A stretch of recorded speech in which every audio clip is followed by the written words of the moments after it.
I'm not a racist, but, subhanallah, you're about to enter into transgression against Allah and the Messenger Muhammad sallallahu alaihi wasallam.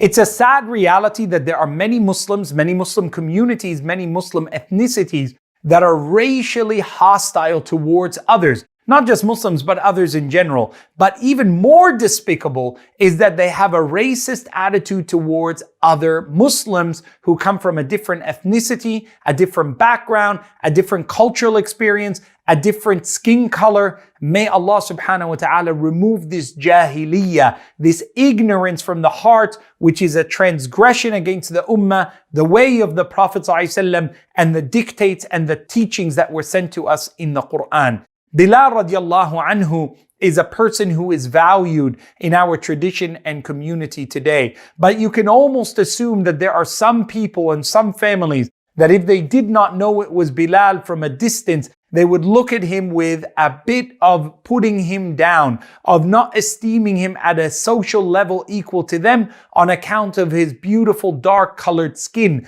which is not a virtue for him, but should never be a debasement for him. As a part of our ideals as Muslims is that we do not see skin color or physical makeup as being something that can ennoble you or as something that should ever humiliate you or debase you. The Prophet ﷺ said, Allah created us all equal, the way the equality of the teeth of a comb. The Prophet ﷺ stood up on his final Hajj and he said, لا فضل لعربي على أعجمي. There is no virtue of an Arab over a non-Arab. ولا أبيض على أسود. Or a white man over a dark-skinned man, or a dark-skinned man over a white man. All of that is under my foot, sallallahu alayhi wasallam. All of that is a way of jahiliyyah and of ignorance of the days of the past. And it's as if the Prophet knew that this would be a danger for mankind into the future, sallallahu alayhi wasallam. You cannot say, I'm not a racist, but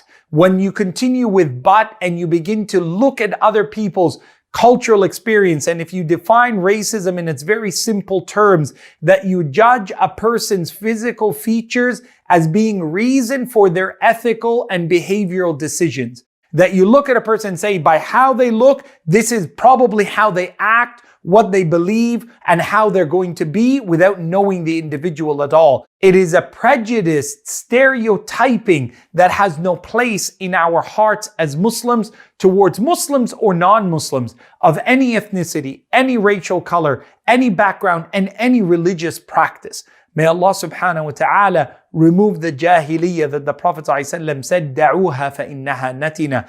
Take this, tribalism, ethnic belief out of your heart and cast it aside, throw it away, for it is jahiliyyah. It is a stinking, rotten piece of human behavior and history. May Allah protect us from it, and may Allah never allow you to confuse right from wrong, except in the valuing of people in accordance to their own particular actions, illa bittaqwa, on account of a person's consciousness and dealings with God and others in society. Allahumma ameen.